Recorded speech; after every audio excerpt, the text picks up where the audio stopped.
ka gane Allah ni dai na gode, ƙaramin basira in wake dubun masoya. Kafin a san ni kadar na sha azaba, kafin a san ni kadar ni na azauta. Tambaya ina yo amsa ni ba a bani, ina zo da wuri sai kaga suna guduna.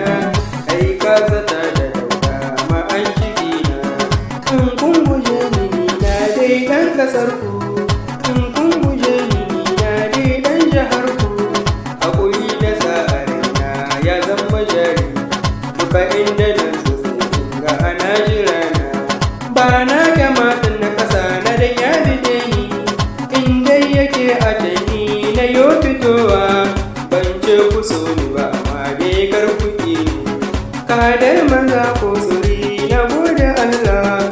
Waƙa ni ko kaɗai ban yo gado ba, ra'ayi na ayo ba zai a ce na ɓoye. Ba na kama